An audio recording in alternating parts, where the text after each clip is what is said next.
I do. There's some people here today who are very strict vegans, some people who sell vegan food and are vegan. We've got, we're going to basically talk about the different challenges that Deptford will go through as more and more vegans submerge upon the place. And is Deptford ready for that? Are you ready? I'll explain who's here today. I've got, it's a very strange way of putting it, but we always call you this. Vegan Ambassador Jay Brave. Jay. I asked you to come down today, especially you worked with me on a food program for Radio 4 that I made about veganism, and you were absolutely wonderful on so many topics, and I love what you do, and I've just strong-armed Jay into doing a performance. What do you call what you do? Are you a poet? Mainly, yeah, I am an artist, and one of the strands of my art is spoken word. Can you hear Jay? Can everybody hear me? Yeah. Excellent. And so today, shout. Today I will be performing my parody track, Vegan Shut Up, based on Stormzy's Shut Up track at the end of the talk, because yeah, Grace twisted my arm out the back. Yeah. No, because, yeah, thank you. It's nice of you to do it with literally 6 minutes notice, thank you. We also have Alec Snelling from the Full Nelson and the waiting room in Deptford. Alec is responsible for me being in quite a state 2 weeks ago in the Full Nelson. I was just talking about this, thank you. I had a very nice night, but I'm banning myself from going back in your pub. Local vegan and vegetarian bar and coffee shop, worked for 7 years in Deptford. We also have, to talk about the challenges facing Deptford with the influx of vegans, John Baum from Winemakers Deptford. This is John. Thank you, John. Hello. Who have I left out? John Newman from HOP STUFF BREWERY. Sorry, John. John, I'm so sorry. Thank you. John Newman is from the HOP STUFF Brewery, brewer and resident of Deptford Market Yard. I'm going to read out what it says. As Deptford's demographic shifts, so does the demand for vegan food. Are restaurants ready for dairy-free, Satan-heavy, tofu-loving in the future? Are vegan and non-vegan foodies, chefs and restaurateurs are going to gather to chat about whether the demand for vegan food is here to stay? Or, and this is what gets said a lot, especially during January, veganuary, it's just a fad. It's just a lot of more kind of virtue signalling. You know, just a way after January when you've eaten, after December when you've eaten far too much, to just to get thin again, and I don't think people take it very seriously. We've got vegan beer, is there beer? Vegan beer supplied by HOP STUFF Brewery, and tofu scramble, you can scramble tofu. Tofu scramble taster supplied by Susie at Dirty Apron. There you go, you can scramble, I can scramble tofu, you can scramble tofu. Tofu, he's taking the mick out of how, rude. He's taking the mick out of how I say tofu. Jay, I found your stuff, I found you so helpful when I was making the documentary for Radio 4, because I think that it would have been very easy to make a really safe Radio 4 style documentary where I go along and I talk to some animal rights activists, and I talk to and then I have to counterbalance it with the dairy industry, and they all have a lovely, and then somebody comes in and says you can't eat, how are you going to survive without protein? And then that goes for 25 minutes, and then we wrap it up and go to the news. And I think that people had heard that so many times before about veganism. And then I come to speak to you, and you kind of blew it all apart with a very different ideas about why young people are getting into veganism these days. You really made me think. You also did a spoken word thing at the end, which was brilliant, and we put that in the documentary, and that's what I'm going to get you to do today. Can you sum up for these people the different face of veganism, and the kind of people you're going to see around Deptford, and coming in now, and what they believe?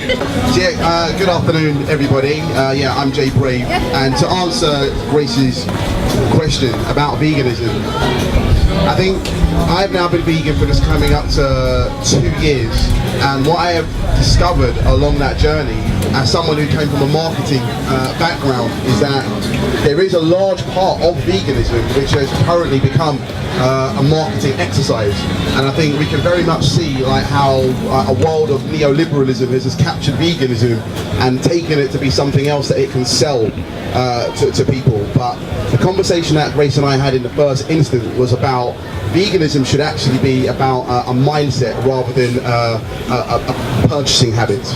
It shouldn't be just like I am now going to like punitively cut certain things out of what I buy, but I'm still going to, in essence, view the world through the same eyes and perspective as I always had. And that veganism is actually very similar to, like, from a dietary perspective, should be about going back to your roots, trying to understand like the provenance and the reason why we make these decisions and why we do the things that we do, and not at the behest of marketers. I mean, again, as great as veganuary and what Matthew does, it is only meant to be like a kind of spur and a reminder, not the reason why you are vegan. It is something that is out there to kind of like, yeah, make it kind of more widespread. Like, it should be something that we are feeling from ourselves. And so the conversation that we had initially had was that for young people out here at the moment in the world, very much like, you know, at the whims and behest of everything from like their schooling to socialization, which for a lot of young people as well ends up forming into whether or not it be kind of like gangs, cliques, groups of whatever different type. But these kind of like behaviours are very much based on what has come before and children looking for a way to belong. Whereas with veganism, it is a way for you to actually find and discover an identity of your own, which you can then build outwards, and it's kind of like keep on building and adding and adding and adding from there. And this kind of puts you in a position to be this far more in charge of your own agency, I think. So yeah, it's kind of what I have been doing as also a youth ambassador for Made in Hackney, which is a community kitchen with very much a vegan focus. I work a lot with like young people who, whether or not they are, society sees them as special educational needs children. And interestingly, what I find is that more than anything, they actually just want somebody to talk to at their level, not somebody to dictate to them that, like, you know, you are this and that, society thinks this of you.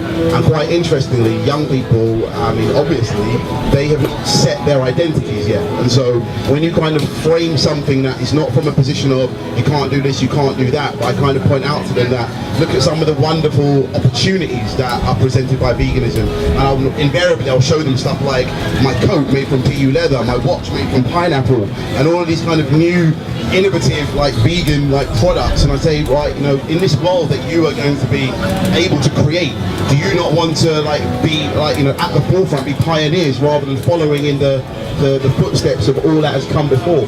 It is on our generations and generations younger than myself really to kind of like take that mantle and like in essence unpick a lot of the mistakes that we and our parents and the generations before have made. Darling, can I ask you another question? Because I think I said this to you before. If I was going to look at all the food trends that were going to come through, and all the restaurant trends that were going to come through in 2017, maybe Deptford would be one of the surprises, and the other surprise was that the UK grime scene were going to get into veganism, and you're going to see like JME and people like that all hanging around at King Cook Daily, and I think that that was very surprising to so many people. Can you talk a bit about that? How did that happen? I think again it is very much about dismantling the old powers that be. There are so many of the high street places that are now attempting to like bring out vegan stuff on their menu, but again I think it feels very much like what I said at the beginning, a neoliberal approach to a marketing opportunity as opposed to trying to actually cater to a new vegan way of being and a world perspective. Because invariably as well, for anybody here who is vegan and goes to some of these places, you will often find that, like, you know, your serving staff or the people who you ask questions about the menu or what is on offer, they don't know, or they will offer you stuff that then you actually then have to taste test and go, that has dairy in it, and they're like, oh, I didn't realise that, like, you know, like, oh, halloumi was, I thought that was from a sheep, and so it wasn't. All this, there are lots of, like, yeah, and so I think what happened with people like King Cook and a lot of these kind of smaller ventures is that people recognise, again, this is autonomy, is how can I take control with the food that I know, but re-engineer it, make it fresher, make it cooler for a new generation who just don't want to do the same things as those who came before them.